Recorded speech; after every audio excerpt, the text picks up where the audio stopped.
Hoje é véspera de Natal, é o dia ideal para falar como a ceia de Natal por vezes se torna um pouco tensa, como esse ambiente tão familiar e que deve ser, enfim, tão alegre e tão, de alguma forma, até aconchegante. Por vezes há ali momentos, olá Eduardo, boa tarde, em que parece que as famílias não estão muito afinadas. Olá, Judite. Pois não, mas é que não estão mesmo, Judite. E todos nós conhecemos o exemplo daquelas pessoas que chegam ali ao dia 23 e com o pretexto de irem apanhar sol vão para longe para tentarem fugir a este tipo de coisas. E conhecemos quantas histórias de famílias alargadas, algumas até podem ser a nossa, em que sentar a sogra ao pé da mãe é uma coisa muito difícil, porque quase exige um protocolo de Estado, ou como é que eu hei de aceitar a minha cunhada em minha casa, que eu não acho graça nenhuma à sua presença, e ainda assim tenho a sensação de que estou a servi-la e, portanto, estou a fazer um bocadinho de sopeira e isso dá-me uma volta ao estômago.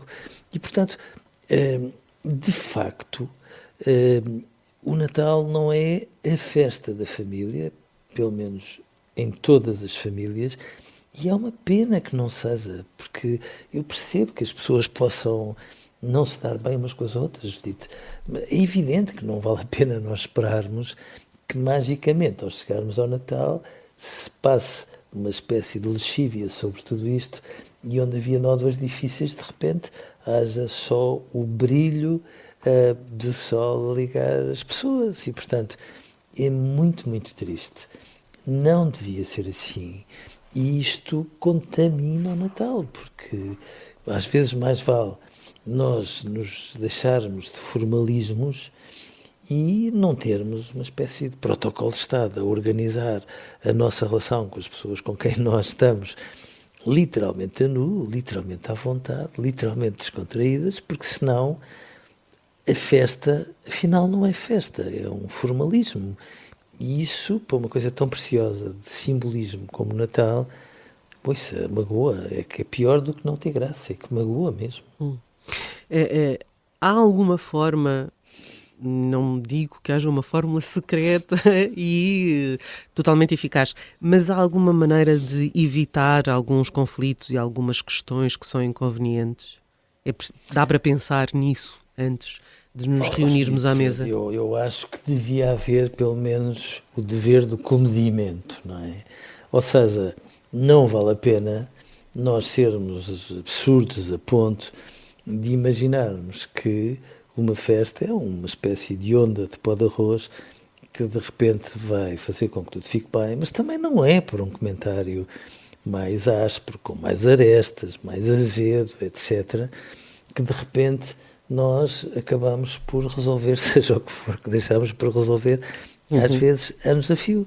E, portanto, se as pessoas chegaram a um limite em que, no fundo, foram varrendo para baixo do tapete muitas coisas que não deviam ter varrido, seja em nome dos pais, que muitas vezes são aquelas pessoas que às vezes também contribuíram para isto, mas que no fundo se põem sempre numa posição mais frágil, porque no fundo têm ali um momento em que têm a família toda unida e é muito insuportável sentirem que há filhos que têm ali questões muito mal resolvidas, por mais que essas questões tenham tido a contribuição dos pais. Ou as crianças, ou, no fundo, a dimensão simbólica do próprio ato de estarmos todos juntos. Quer dizer, eu acho que é só de mau gosto, e já agora, desculpem-me de alguma má educação, que nós guardemos para esse dia uma canelada, nem que seja subtil ou por baixo da mesa, porque é como se estivéssemos a querer estragar a festa de todos só porque nós nos estamos a inserir com algum azedume, com algum mal-estar ou até contrafeitos nisto tudo. E, portanto, o segredo é bom senso e comedimento e ter a noção de que, chegados aqui, se entretanto, mesmo que para algumas pessoas possa ser uma farsa, ao menos não estraguem a festa àquelas pessoas da família para quem ela ainda tem algum significado, porque isso aí é feio. Há quem sofra com alguma ansiedade e com algum stress estas reuniões familiares. E há quem decida, como disse o Eduardo, aproveitar estes momentos para viajar para longe. Estas opções são em elas mesmas momentos dolorosos para quem gostaria de reunir-se com a família de uma forma, enfim, leve. São porque depois ao nosso lado nós temos famílias onde as pessoas são elas próprias, onde todas têm a sua particularidade e às vezes as suas birras e as suas manias, etc., mas que de facto fazem questão de viver estes momentos com uma proximidade, numa atmosfera de uma comunhão tal que para elas aquilo enche de facto a alma. E quando nós vimos que isso é possível, claro que ainda nos dói mais, como não podia deixar de ser. Mas lá está. Eu acho que por muitas parvoíces que possam acontecer na relação entre as pessoas, eu sinceramente eu acho que não há nada que não possa ser devidamente ultrapassado. Temos que deixar de ser tão centrados no nosso umbigo e de ter a humildade de fazer pelo menos metade da ponte ou até um pouco mais. Agora, se nós queremos ter a ideia de que somos uma família, bom, temos que fazer esse trabalho. E uma família, que fique claro, não é uma mãe, um pai e 2 ou 3 filhos. Uma família é, por inerência, um espaço alargado, de preferência de várias gerações, de pessoas muito diferentes umas das outras, umas que se conhecem bem, outras que nem por isso, mas que são capazes de comungar em função de uma ideia. Porque religião à parte, se deixar algumas das pessoas mais confortáveis, a ideia de nós sermos capazes de ultrapassar ali arestas e fissuras e de termos a humildade de ir à procura das pessoas ajuda-nos a perceber que, de facto, é tão gostoso estarmos perto uns dos outros que, de facto, aquilo que nos deprime a todos é sentirmos que há muitas pessoas que tinham a obrigação de estar muito perto de nós que nos vão desamparando um dia, outro dia, muitos dias, todos seguidos. E é isso que não pode ser no Natal e, portanto, pode ser que para alguns dos nossos ouvintes, quem sabe, o Natal também possa ser uma forma de se reconciliarem com aquilo em que acreditam. Agora, não podem estar centrados neles, nos seus ressentimentos, nos seus pequenos rancores e ainda assim exigirem tudo aos outros sem, obviamente, fazerem pelo menos metade do caminho.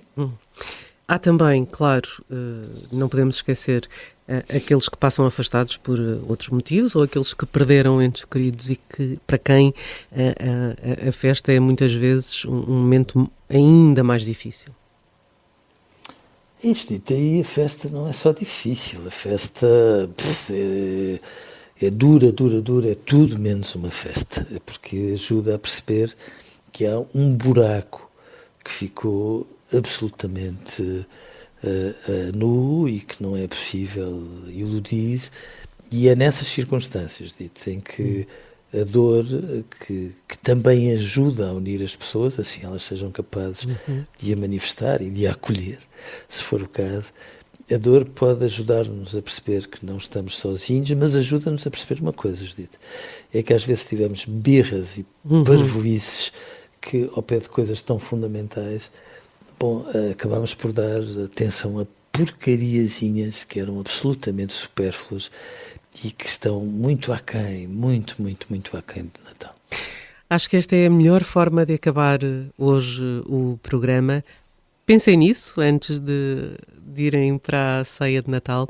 Pensem que há coisas muito pequeninas que, de facto, perante outras que são inevitáveis, depois é difícil de compor e é, sobretudo, difícil de resgatar o tempo.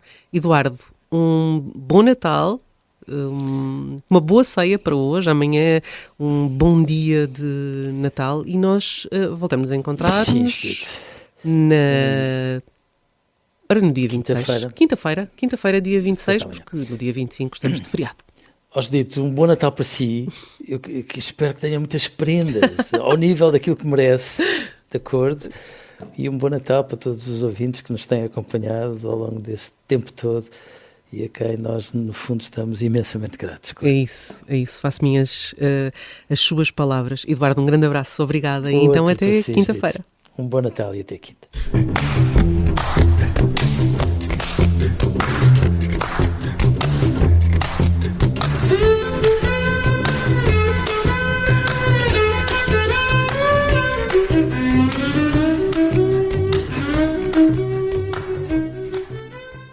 Se gostar deste podcast, pode seguir, dar 5 estrelas e comentar o episódio na Apple Podcasts ou no Spotify. Pode também subscrever e gostar no YouTube. Assim recebe uma notificação sempre que houver um novo episódio.